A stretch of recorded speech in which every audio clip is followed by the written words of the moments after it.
Bom dia, irmãos e irmãs. A paz do Senhor Jesus, amém? Vamos abrir nossas Bíblias no Salmo de número 40. Salmos de número 40. Enquanto o Joe pega a sua água. Nós vamos ler apenas os 4 primeiros versículos.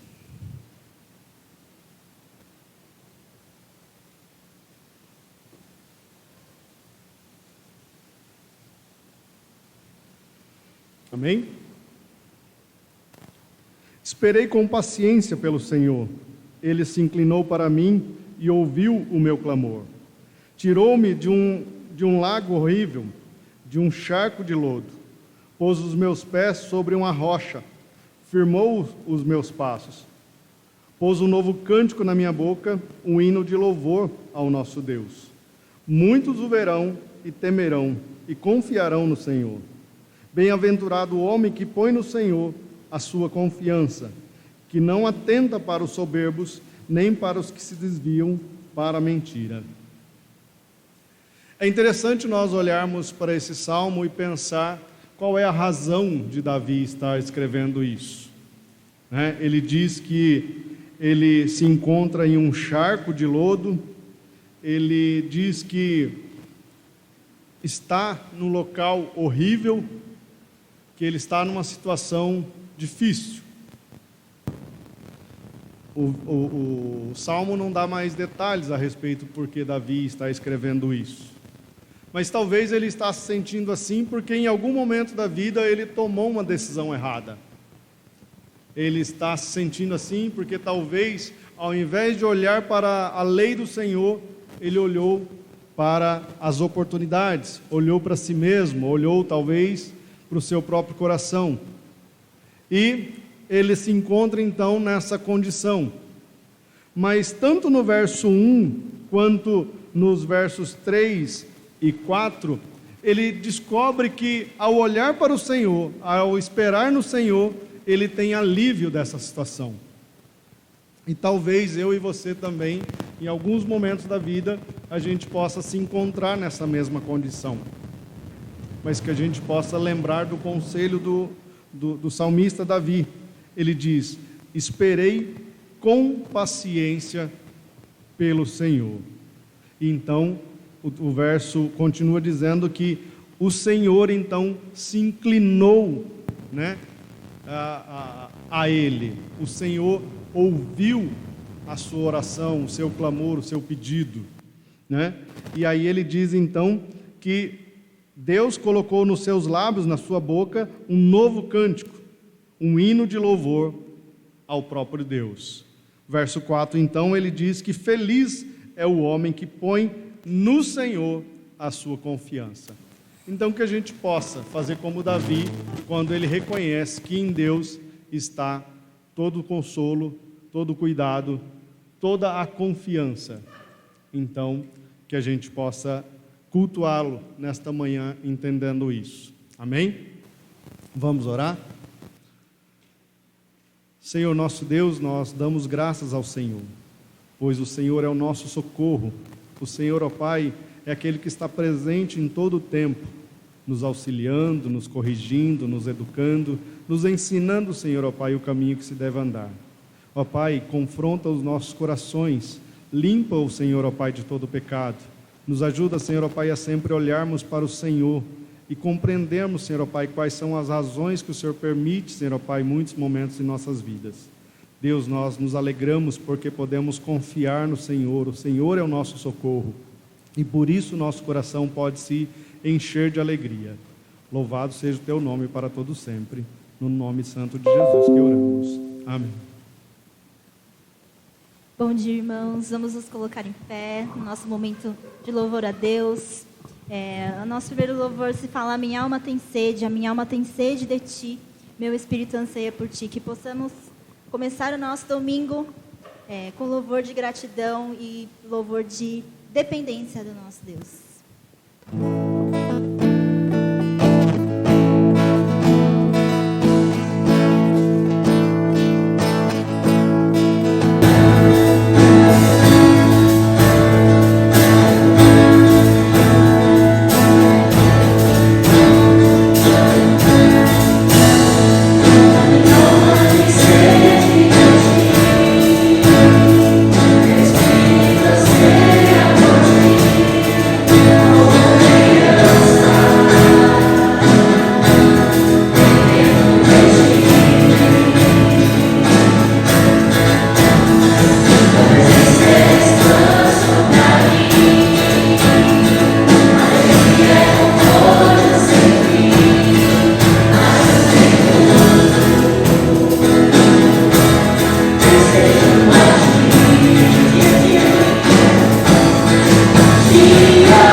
Amém. Graça te damos, Pai, e declaramos que só Tu és santo, Pai. Muito obrigado porque somos o Teu povo aqui, reunidos na Tua casa, Pai, e hoje é o dia de glorificar o Seu nome, Pai. Que possamos estar de corações abertos, Pai, para declarar esses louvores, e que nossa vida também possa ser um louvor diário, Pai. Que todos os dias possamos lembrar do que a gente canta, lembrar do que a gente declara nesse dia, Pai, para que a gente também possa ouvir a Sua palavra e aplicá-la, Pai. Louvado seja o Senhor, Pai, e que o Senhor possa receber como cheiro suave, Pai, os cânticos e os louvores que entoamos ao Senhor, Pai, que é o Teu povo aqui, Pai. Em nome de Jesus, aleluias. Amém.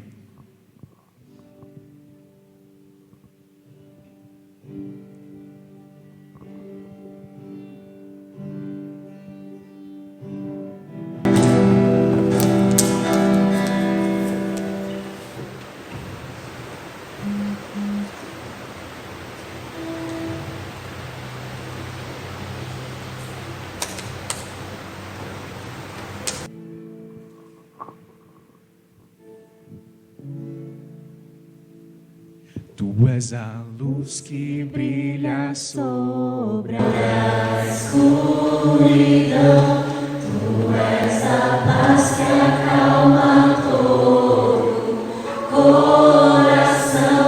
És o pão do faminto, a força do aflito, e nós somos teus pés e tuas mãos.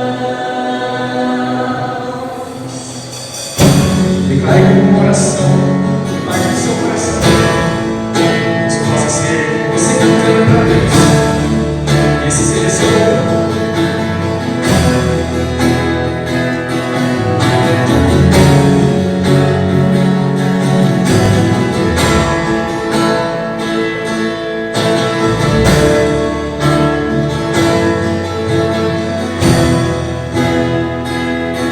Somos teu povo, a tua igreja, tua luz brilha sobre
Senhor Deus, nós te agradecemos por essa oportunidade que temos de te louvar, Pai. Obrigada por esse dia lindo. Obrigada, Senhor, pelos nossos irmãos, pela nossa família, Senhor. Obrigada, Pai, porque o Senhor cuidou de nós, tem cuidado de nós todo o tempo, Senhor. Mesmo nas dificuldades, nas alegrias, Pai, nós sabemos que o Senhor está conosco, Pai. Que o Senhor esteja preparando os nossos corações, nossas mentes, acalmando, Senhor, nossos corações para receber a Tua palavra.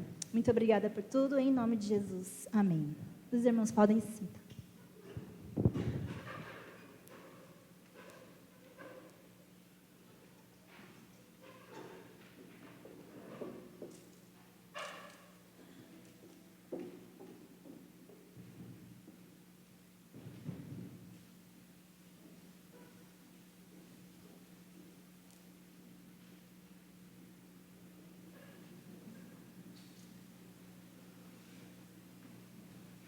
Mais uma vez, bom dia a todos, a paz do Senhor Jesus, amém? Aqueles que ainda não tive a oportunidade de cumprimentar, gostaria de chamar a irmã a irmã Isa à frente, perdão. Eu vi no boletim e ainda anuncio errado, né? Oh, Deus. Junto com ela as crianças.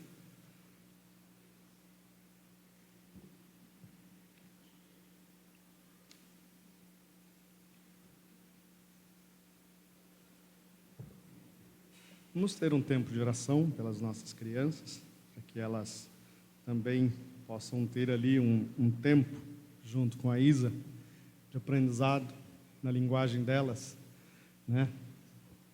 Vamos orar.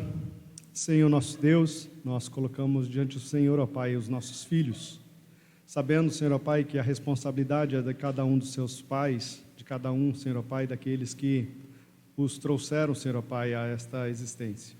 Mas sabemos que o Senhor, ó Pai, tem usado e capacitado, Senhor, ó Pai, a Tua igreja também para ser uma oportunidade, Senhor, ó Pai, para ensinar os nossos filhos. Deus, nós Te louvamos pela vida da irmã Isa, Senhor, Te damos graças, Senhor, ó Pai, pois através da vida dela, eles têm ouvido, Senhor, ó Pai, a respeito das Tuas promessas, a respeito da Tua palavra. Capacita, ó Senhor, ajuda, Senhor, ó Pai, nessa tarefa. Também move o coração, Senhor Pai, dessas crianças, para que desde pequeno elas conheçam, Senhor Pai, a respeito da Tua salvação. É o que Te oramos, é o que Te agradecemos, no nome do Senhor Jesus Cristo. Amém.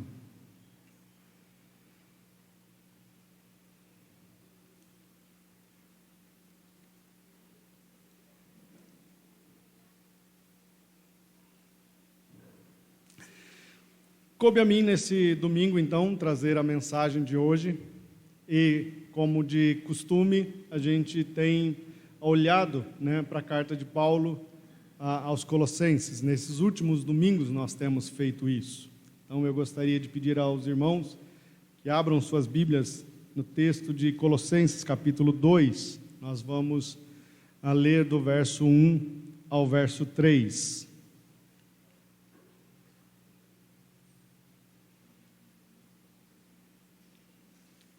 Colossenses, capítulo 2. Alguém, por gentileza, poderia sentar-se ao lado do Gino, por favor, com a Bíblia e auxiliá-lo? Ele nos visita já por algumas vezes, né? E é muito bem-vindo no nosso meio, Gino. Deus o abençoe. Eu sei que você é acanhado, mas tá.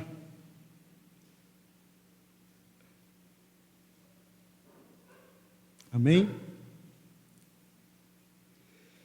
Colossenses capítulo 2, versos de 1 a 3, diz assim a palavra do Senhor.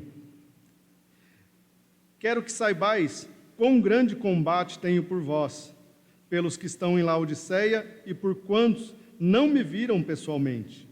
Combato para que o coração deles sejam consolados e estejam unidos em amor e enriquecidos da plenitude da inteligência, para conhecimento do mistério de Deus, a saber, Cristo, em quem estão ocultos todos os tesouros da sabedoria e da ciência. Amém? Vamos ter mais um momento de oração. Soberano Deus, estamos diante da Tua palavra, Senhor. Ela é a autoridade sobre nós. Ela é, Senhor Pai, o meio pelo qual o Senhor nos revela a pessoa de Cristo. Por isso nós queremos aprender dela, Senhor, aprender do Senhor. Que o Teu Santo Espírito, Senhor, ó Pai, nesta manhã esteja usando a minha vida, Senhor. Sei, Senhor, ó Pai, das minhas imperfeições, sei, Senhor, ó Pai, das minhas limitações, mas conto, Senhor, ó Pai, com Teu auxílio. Que o meu coração e o coração dos meus irmãos, Senhor, ó Pai, estejam atentos à Tua palavra, para aquilo que ouviremos, para aquilo, Senhor, ó Pai, que meditaremos nesta manhã. Este é o meu pedido, e faço, Senhor, ó Pai, na pessoa de Cristo Jesus. Amém. Eu dei um título, a esta mensagem, e o título é O Anseio ou o Desejo de Paulo pela Igreja de Colossos. Esses 3 versículos vai de encontro, a esse desejo, a esse anseio de Paulo com a igreja, não só a igreja de Colossos, mas a gente vê ali também ele citando a igreja de Laodiceia. E propositadamente eu coloquei essa imagem, essa figura. No nosso pequeno grupo eu tenho estimulado, Perla já assistiu algumas vezes, eu também já assisti pelo menos umas 4, 5 vezes. É um filme, para quem não conhece ou reconhece aquela imagem ali, é o filme que fala Paulo, apóstolo de Cristo. Você assistiu, Sandra? Assistiu? Amém. Simone, assistiu? Olha lá, o pequeno grupo aí está sendo fiel aí às recomendações. Amém, louvado seja Deus. É um filme muito belo, é um filme que retrata, os últimos momentos de vida do apóstolo Paulo. Então, quem não assistiu ainda, assista. Vale muito a pena, Traz muita reflexão a respeito de como Paulo gastou a sua vida. E os pontos do qual eu falarei hoje é a respeito de alguns combates que Paulo teve em favor da igreja. Então, propositadamente, como eu disse, eu coloquei essa imagem para a gente pensar nesse combate de Paulo pela igreja, nesse anseio que ele tinha, nesse desejo de fazer com que a igreja visse a sua vida e trouxesse modelos para copiar. Então, eu gostaria de pensar na introdução desse tema que a gente vai pensar hoje. Nos últimos domingos, nós temos pregadores aqui à frente falando a respeito da carta aos Colossenses. Cada um desses irmãos, irmão André, irmão Belcinho, irmão Armando, o irmão Felipe, trouxeram reflexões, meditações a respeito de como Paulo, através da sua mensagem, pôde trazer firmeza àquela igreja. Como Paulo pôde ser usado por Deus para nos deixar um texto tão rico e tão belo que revela a obra, a pessoa de Cristo Jesus. Quando nós ouvimos essas pregações, a gente pôde perceber que Deus, então, proporciona um caminho de salvação para o homem. Deus, então, tira esse homem da condição de pecado do qual ele estava, da condição de inimizade, e o traz para o seu reino. Deus pega esse homem, então, que estava afastado, e através de Cristo, traz uma nova vida. Paulo, de maneira sábia, inspirada pelo Santo Espírito, declara em Colossenses a obra redentora, a obra de salvação para todo aquele que reconhecem a pessoa de Cristo. Então, quando nós meditamos na palavra de Deus, principalmente nesses textos, a gente percebe quão bondoso Deus foi para com a humanidade, quão misericordioso ele foi. Mas é interessante não só pensar nisso. Ele pega esse homem que estava lá afastado, estava lá vivendo na sua vida de pecado, o restaura, traz para si e agora o usa na sua obra. E agora ele entrega, confia na mão desse homem o anunciar da salvação a outros. E Paulo então diz que esse é o combate dele: fazer com que as pessoas conheçam a Cristo, fazer com que as pessoas reconheçam nele um seguidor de Cristo. Paulo então é aquela seta que direciona: olha, o caminho é ele, a direção é ele, eu sou apenas o instrumento. É interessante nós pensarmos a respeito disso. Então, diante disso, eu gostaria de pensar no que aconteceu a semana passada. Tivemos aqui uma assembleia, e nessa assembleia votamos, e nessa assembleia escolhemos líderes, pelo menos pelos próximos 2 anos. Então essa mensagem, em primeiro lugar, deve ser pregada a mim, em primeiro lugar, porque fui um dos que foram escolhidos ou eleitos como um líder dessa igreja. Mas também aos demais irmãos e irmãs que foram também eleitos. Mas eu não gostaria que essa mensagem só ficasse no coração desses que foram eleitos. Eu gostaria que a mensagem alcançasse o coração de todos, porque é obrigação de todos. Se Deus te chamou, se Deus te salvou, se Deus converteu o seu coração, você então agora tem uma tarefa na mão. Você tem uma batalha a batalhar todos os dias da sua vida, até o dia que o Senhor te tirar dessa terra. Então essa batalha não é apenas minha, não é apenas dos presbíteros, dos diáconos, dos líderes de cada um dos departamentos, mas também é sua. Se você se reconhece como um cristão, a tarefa é sua. Amém? Então eu gostaria que a gente pensasse no primeiro ponto.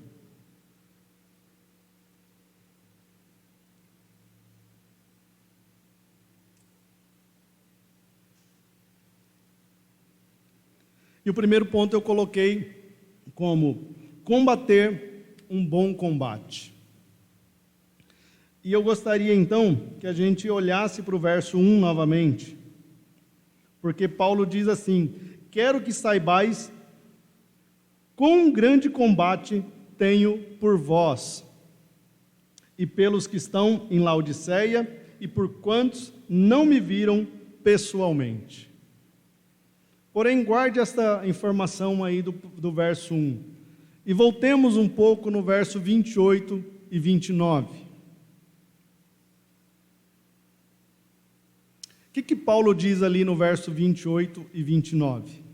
Ele diz assim: a ele anunciamos, aconselhando e ensinando todo homem com sabedoria. Apenas a parte A do versículo.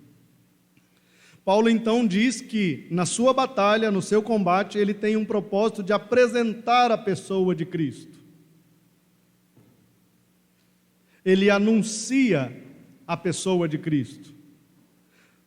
Ele anuncia fazendo com que essas pessoas sejam aconselhadas, ensinadas com sabedoria. Porém, o verso 29 diz assim: para isso também trabalho, combatendo segundo a eficácia ou força que opera em mim. Ou seja, Paulo diz que a sua luta, o seu combate, ele não faz na sua própria força, mas ele faz na força de Deus que opera nele.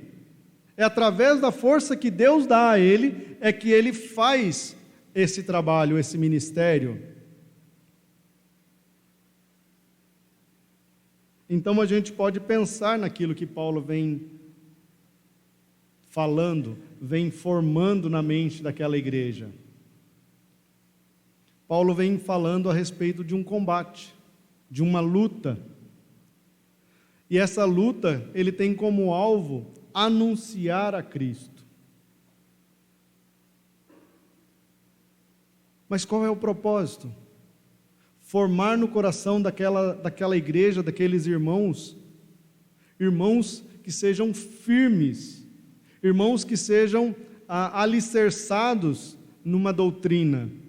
Porque, como a gente já viu em outras pregações aqui, havia heresias dentro da igreja que queria desviar os irmãos da sã doutrina. Havia heresias dentro da igreja que iriam arrastar os irmãos para fora, trazendo ideias humanas, ideias humanistas.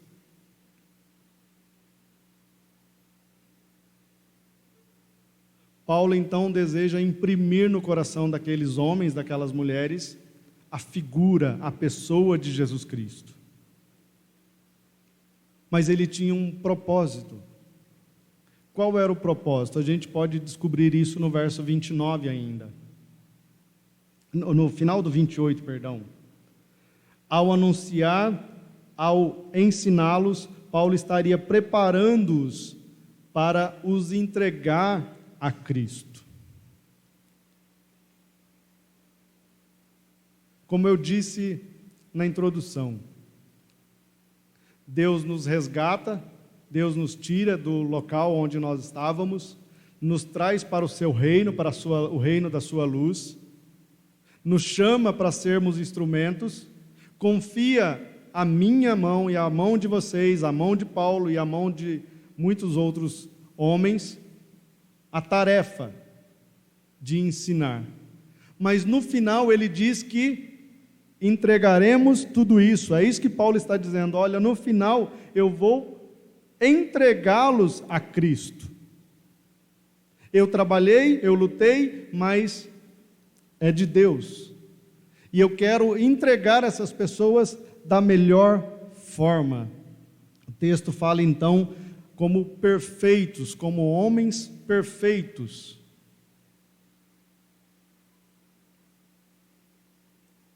Então, nesse contexto, então, eu gostaria que a gente voltasse novamente para o verso 1.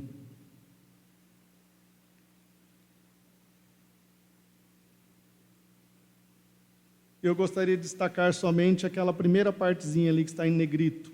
Quero que saibais quão grande combate tenho por vós. O sentido dessa palavra no original é perceber com os olhos, conhecer, prestar atenção a algo ou ao que está sendo feito. Então Paulo, quando diz que quer que eles saibam de alguma coisa, Paulo está dizendo, olha, eu quero que vocês percebam, eu quero que vocês vejam com os olhos de vocês o modo como eu estou fazendo. Eu não quero apenas que vocês vejam e caia no esquecimento. Eu não quero apenas que vocês vejam e fique como vocês estão. Pelo contrário, eu quero que vocês vejam, aprendam como se faz e façam.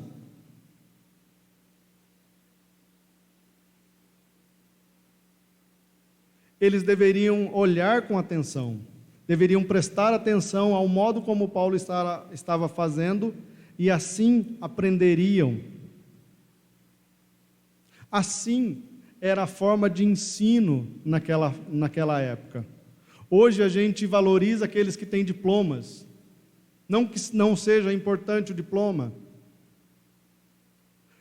mas muitas das vezes a pessoa só está preocupada em ter na sua parede um diploma, algo colado na parede para que as pessoas vejam.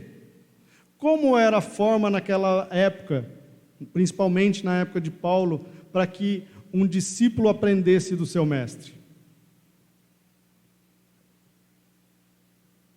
Se colocando ao lado, aprendendo na prática. Paulo fez assim com alguns. Timóteo é um deles. Timóteo é citado na carta. Epafrodito foi um deles. Muitos outros homens andaram com Paulo lado a lado. Para quê? Lucas, como a gente viu na foto, foram pessoas que andaram lado a lado de Paulo para ver como ele fazia e assim o imitá-lo. Embora Paulo está distante desta igreja, mas Paulo está dizendo, olha, vejam como é o modo que eu faço isso. E assim façam também. E assim ajam da mesma forma.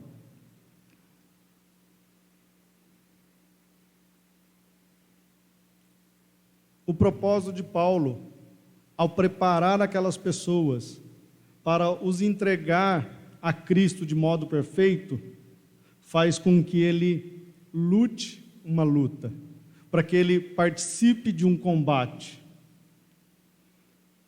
E um bom combate só se faz com regras claras. Um bom combate só faz com regras limpas. Nenhum combate é um bom combate se ele se faz de forma errada. Mas o que estava acontecendo justamente com a igreja? Olhem para o versículo 4.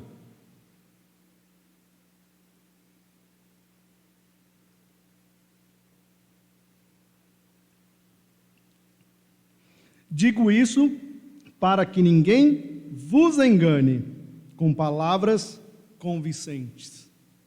O que estava acontecendo ali no seio da igreja? A infiltração de pessoas que, através de palavras, às vezes palavras convincentes até, queriam desviar, queriam enganar os filhos de Deus. Será que nos nossos dias é diferente? Quantas heresias têm saído dos púlpitos das igrejas? Quantas pessoas ditas bem intencionadas têm trazido mensagens que vão em favor do homem e contra Deus? Exaltam a pessoa do homem, faz com que o homem se sinta importante, mas desprezam a mensagem da cruz. É por essas coisas que nós devemos lutar. É por essas coisas que nós devemos combater. É por essas coisas que nós devemos zelar na casa de Deus, para que a palavra, a sã palavra de Deus seja anunciada, seja expressada, para que todo aquele que ouvir a mensagem se converta de todo o seu coração.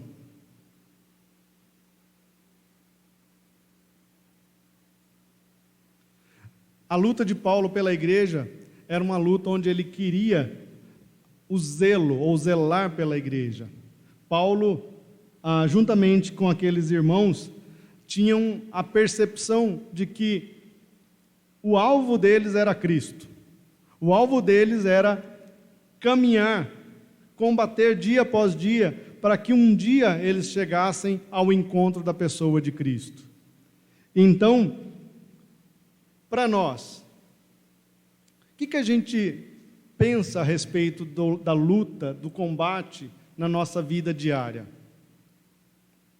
Se a gente não combater com firmeza, o que vai acontecer? A gente vai enfraquecer e vai cair. Mas para muitos cristãos, a luta espiritual é como um telequete. Eu sabia que muitos de vocês não sabiam o que é telequete. Os mais velhos aí da igreja, lembram o que é telequete? Olha lá, o Marcão já fez assim. João, você sabe, você tem mais de 40. As mulheres mais velhas aí lembram o que era telequete? É a famosa luta livre dos dias de hoje. Telequete nada mais era que um programa de TV onde tinha algumas pessoas treinadas que ia lá para o ringue encenar. A encenação envolvia o quê? Circo, envolvia luta, mas envolvia também algumas palhaçadas. Na minha cidade, foi um circo. E nesse circo chegou uma mulher montanha.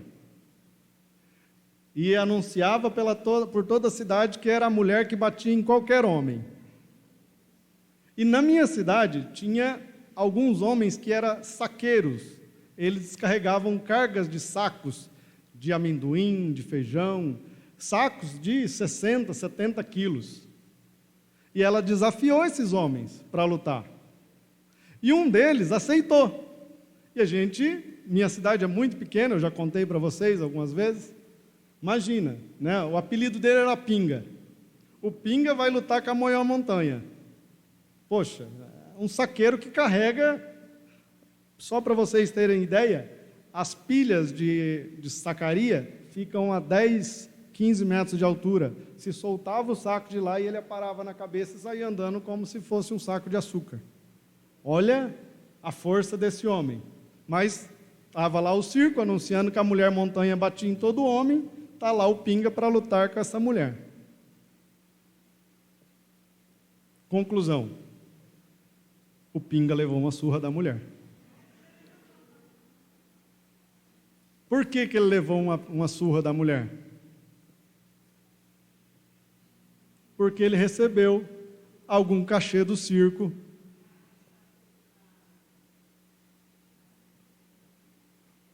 para dizer que a mulher era forte mesmo. Mas na luta, a gente percebia que era encenação. Na luta a gente percebia que era um faz de conta. Se ele colocasse metade da força dele, ele quebrava os ossos daquela mulher. Por que eu estou contando essa história? Porque muitas das vezes a gente vive a vida cristã da mesma forma. A gente sabe das lutas, a gente sabe daquilo que a gente precisa enfrentar, daquilo que a gente precisa lutar contra. Mas o que a gente faz?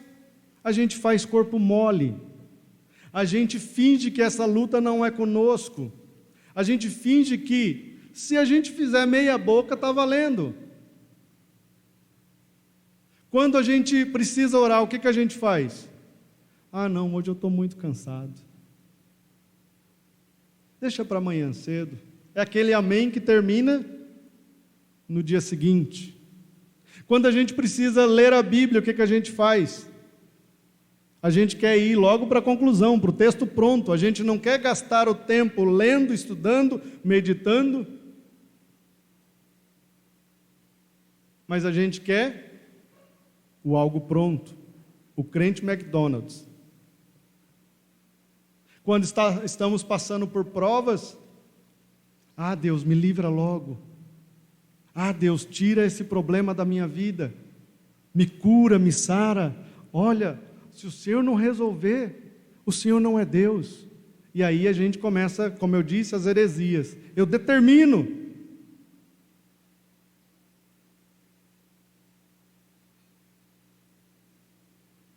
Eu falo e acontece. Não é isso que nós temos visto nas nossas igrejas? Então, como eu disse, um bom combate só se faz com regras limpas. Um bom combate só se faz quando as regras são claras. E essas regras precisam ser a de Cristo e não as nossas. Essas regras precisam ser pautadas na palavra de Deus.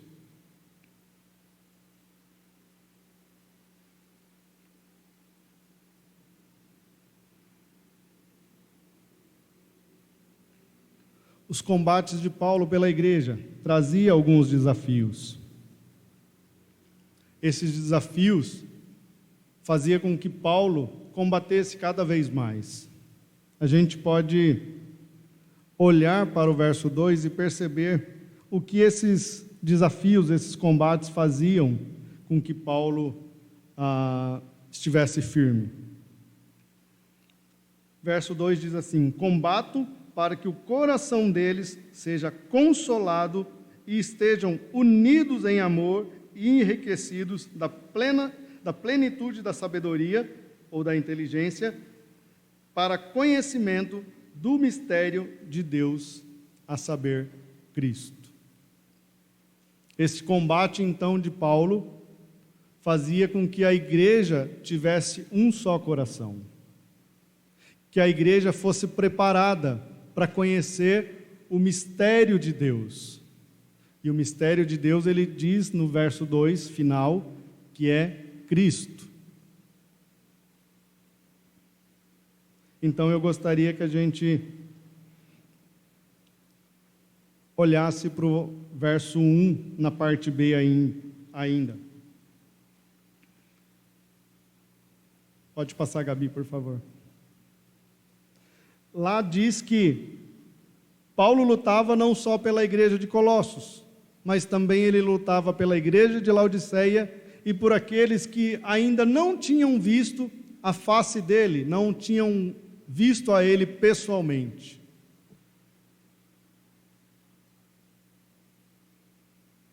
Vocês se lembram da pregação do irmão Felipe?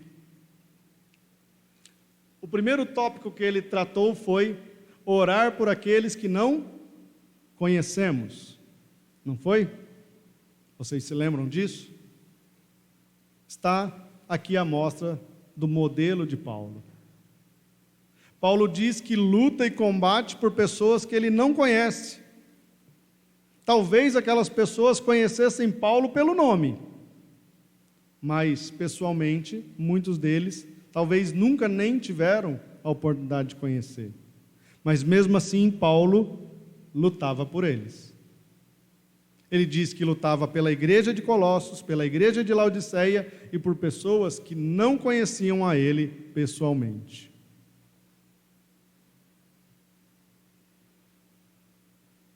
Então eu gostaria de fazer algumas reflexões com vocês e para mim.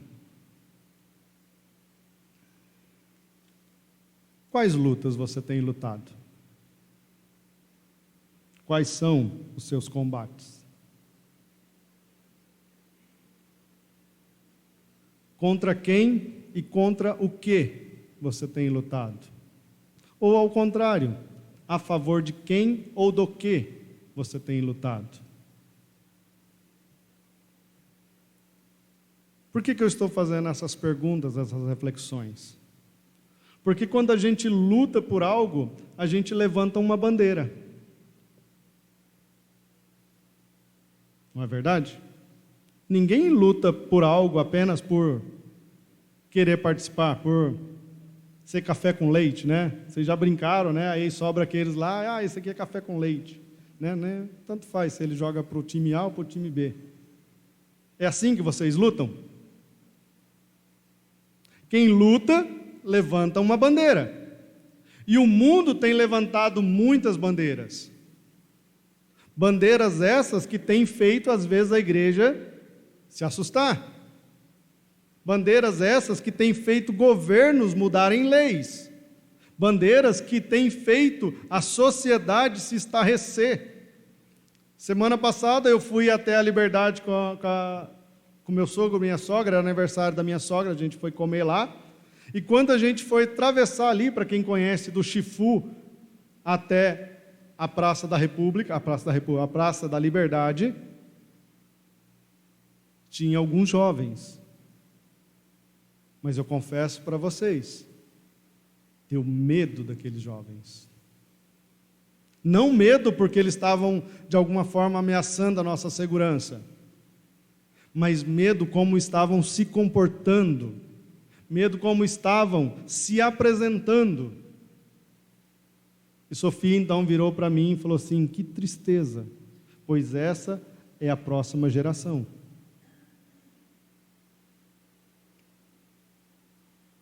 Nós, como igreja, quais bandeiras nós temos levantado? Qual é a bandeira que vale a pena eu levantar e dizer: olha, eu sou de Cristo, eu creio na família, eu creio no casamento monogâmico, eu creio que os filhos devem ser educados no caminho do Senhor, eu creio que homem é homem e mulher é mulher. São essas bandeiras que a gente tem lutado como cristãos? São essas bandeiras que a gente tem sustentado a partir da palavra de Deus? Porque se não forem, quais são elas? Pelo que você tem lutado? Ou contra o que você tem lutado? Muitos lutam para fazer as suas próprias vontades. Muitos lutam para ficarem em evidência, ganharem alguma posição de fama. A sociedade está carregada disso. Basta olhar qualquer programa de TV e vocês vão ver como as pessoas querem cada vez mais se tornarem famosas.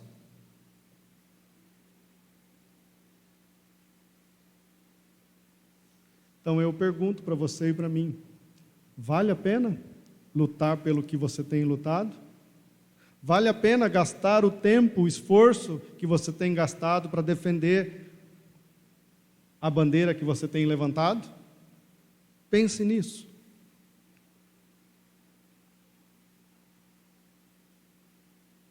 Como eu disse, uma boa luta, um bom combate, só vale a pena se nós levarmos em consideração as regras que a palavra de Deus nos dá.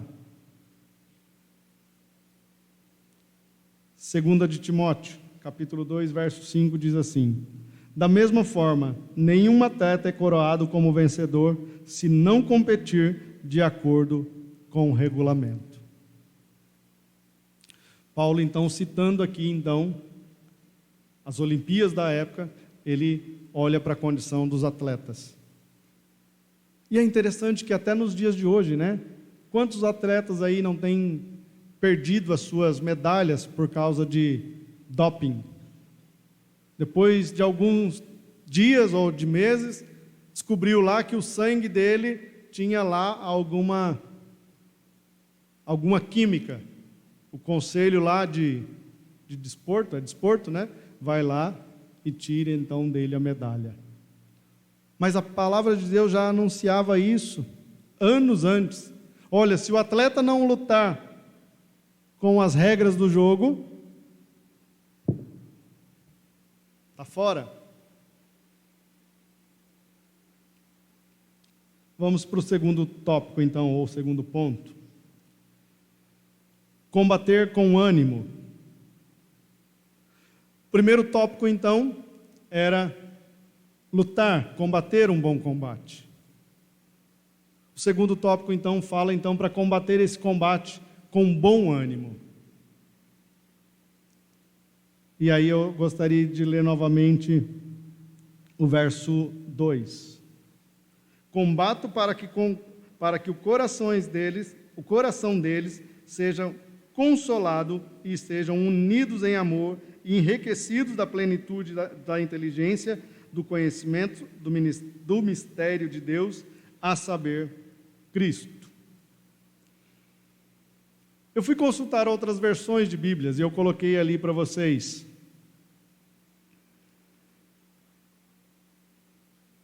Na NVI, diz que para que o coração deles seja animado. Na NTLH, a nova tradução da linguagem de hoje, diz para que o coração deles se encha de coragem. Então eu fui consultar, o que estava, ou qual é o sentido da palavra no original. O sentido de consolar é justamente fortalecer. Dá o sentido de alguém que está desejando animar alguém. Então Paulo, quando diz que deseja que o coração deles estejam consolados, ele está dizendo, olha, eu desejo que o coração deles estejam animados, que o coração deles esteja fortalecido. Porque se o coração deles estiverem animado e fortalecido, eles vão lutar com bom ânimo. Mas um coração que está desanimado, que está abatido, vai murchar, vai entrar na luta.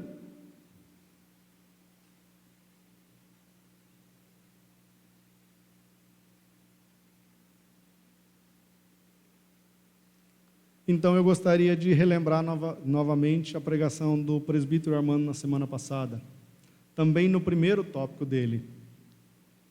Ele disse que o ministério é feito com sofrimento.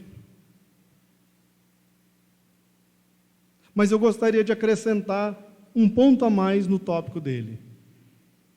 O ministério é feito com sofrimento, mas precisa ter alegria, precisa ter bom ânimo. Então eu gostaria que a gente olhasse para o verso 24. Voltem então para o verso 24.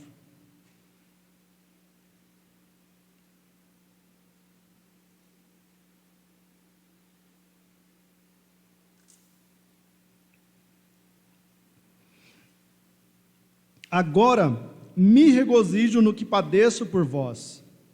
Na minha carne cumpro o resto das aflições de Cristo, pelo meu corpo, que é a igreja. Paulo diz que sofre pela igreja? Sim. Paulo diz que passa aflições por causa da igreja? Sim. Mas o que ele diz no início do versículo? Ele diz que faz isso com alegria, com regozijo. Ele faz isso com o coração animado, alegre. Olhem também para o capítulo 2, verso 5.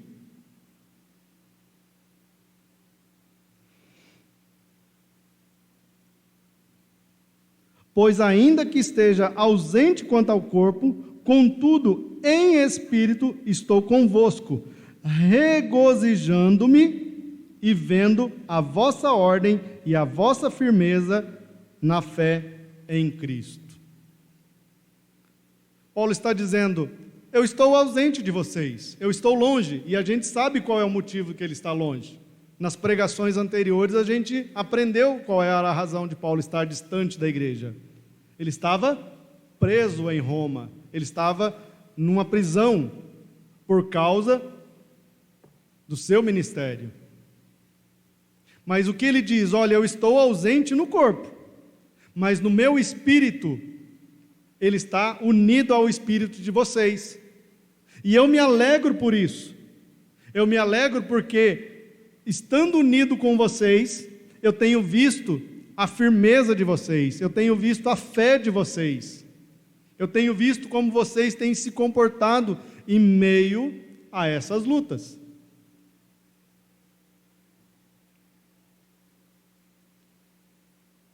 Então, o que a gente pode perceber é que Paulo combatia para encorajar aquela igreja.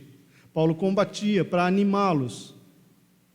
Paulo combatia para mostrar para eles o modelo como deveria ser feito, para que eles imitassem, copiassem.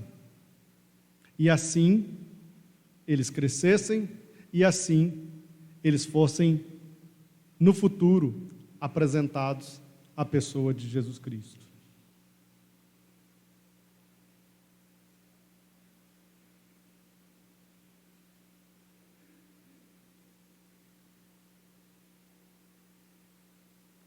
Como eu disse, Paulo fazia tudo isso apresentando a pessoa de Cristo. E eu gostaria que a gente olhasse agora o verso 3. E a gente perceber ali qual é a razão que Paulo apresentava a pessoa de Cristo. O verso 3 nos traz esse esclarecimento.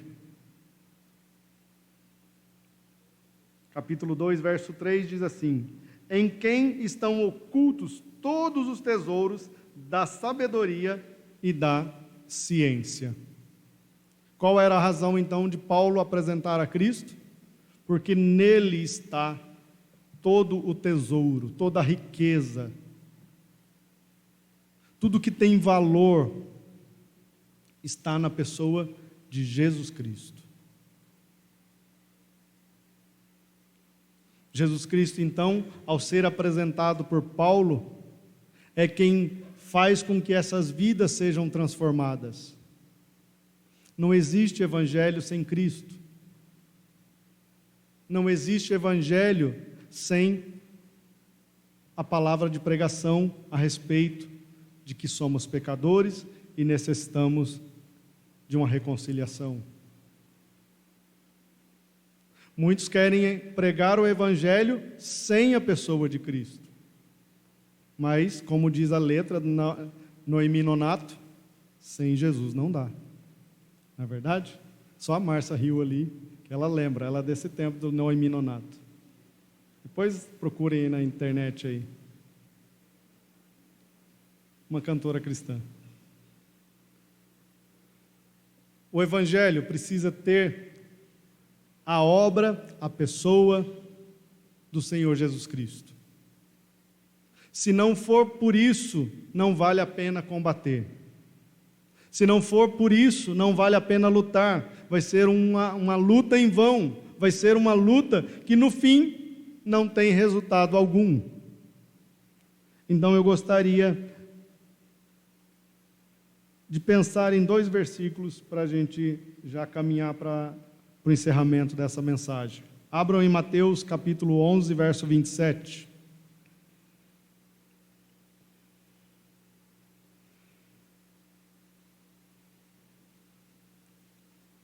Está reproduzido ali, mas abram suas Bíblias.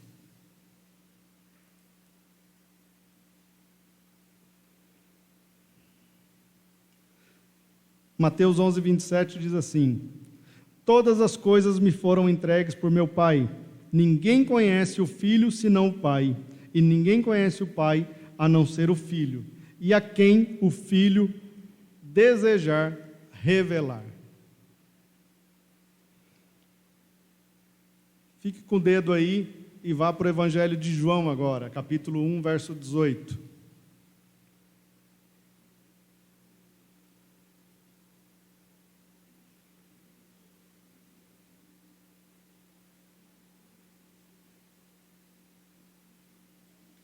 Ninguém nunca viu a Deus, mas o Deus unigênito que está ao lado do Pai é quem o revelou. O que a gente olhou para o verso 3? A gente viu no verso 3 que em Jesus está oculto todas as coisas, todas as riquezas. Mas é interessante a gente agora olhar para esses 2 versículos nos evangelhos, dizendo que quem revela Jesus a nós é Deus. Então eu gostaria de pensar um minuto com vocês. Qual é a razão de vocês estarem aqui nesta manhã? Não precisam responder, mas apenas pensem. Foi porque um dia Deus se revelou a você. Foi porque um dia Deus tocou o seu coração e fez você perceber que você estava perdido, condenado ao inferno e necessitado da salvação. Se não fosse por isso, com certeza você não estaria aqui. O mundo está cheio de atração, gente. O mundo está cheio de coisas para satisfazerem o nosso coração. E se a gente for fazer uma comparação entre o que o mundo oferece e o que a igreja oferece, lá fora é mais prazeroso do que aqui dentro. Aos olhos humanos, é assim. Quantas pessoas não têm deixado os caminhos do Senhor para cair no mundo? E quando cai no mundo, fala, um dia eu volto. Por que ele não volta? Porque lá é gostoso. Mas se eu e você quer fazer um bom combate, se eu e você entende que a salvação foi revelada a mim e a você, qual é o lugar para nós estarmos? Aqui. Por mais difícil que seja, é aqui. Não é aqui que a Bíblia fala que um irmão vai ralar o outro a fim de prepará-lo para ficar pronto? Não é aqui que a palavra de Deus fala que ela vai nos preparar para que a gente seja um homem perfeito, uma mulher perfeita? Caminhando para a conclusão, o que Paulo diz dele mesmo quando ele está terminando a sua vida nessa terra? Um texto bastante conhecido, lá no velório a gente ouviu dele, em muitos velórios às vezes os pregadores falam dele. Combati o bom combate. Guardei a fé. Paulo estava sendo soberbo? Nem um pouco. Paulo estava apenas falando daquilo que era íntimo dele. Acabei, finalizei, estou pronto para ir. O que me foi confiado eu fiz. Combati o bom combate. Terminei a minha carreira. Aquilo que estava proposto a mim eu finalizei, eu terminei. Saí vencedor. Para onde Paulo correria agora? Naturalmente. Para o verso 8. Verso 8 diz o quê? agora está-me reservada a coroa da justiça que o Senhor, justo juiz, me dará naquele dia. E não somente a mim, mas também a todos que amam a sua vinda. Que afirmação linda. Eu completei, eu acabei, eu finalizei. Não tem mais o que eu possa fazer aqui. Estar lá é muito melhor do que estar aqui. Mas enquanto eu estive aqui, eu fiz aquilo que Deus confiou à minha mão, que foi preparar pessoas para a sua obra. Então gostaria de finalizar pensando em algumas aplicações para nós, líderes, e para nós como igreja. Quais são os desafios? Quais são as lutas que a gente deseja lutar? Luta, seja ela na vida espiritual, na vida diária, cotidiana, tem aos montes. Mas a gente quer lutar pelas regras do mundo? Ou a gente quer lutar com as regras da palavra de Deus? A gente quer lutar com a nossa própria força? Ou a gente quer lutar com uma força de Deus? Se a gente lutar com a nossa força, o que vai acontecer? Logo a gente vai se cansar, logo a gente vai se abater, logo a gente vai se desanimar. E o que a Bíblia diz que o inimigo está fazendo com as nossas vidas? Procurando ali uma brecha, procurando ali uma oportunidade. Quando a gente cair, ele vai estar lá à espreita. Então cabe a nós combater o bom combate. Amém? Já que o irmão Isaac chegou, vou pedir para orar. Eu sei que você é o próximo pregador. Por favor, irmão. Queremos te louvar, te agradecer, porque o Senhor é bom, o Senhor é fiel. Obrigado porque o Senhor nos ama, por isso o Senhor continua falando à tua igreja, a todos nós, através da tua palavra.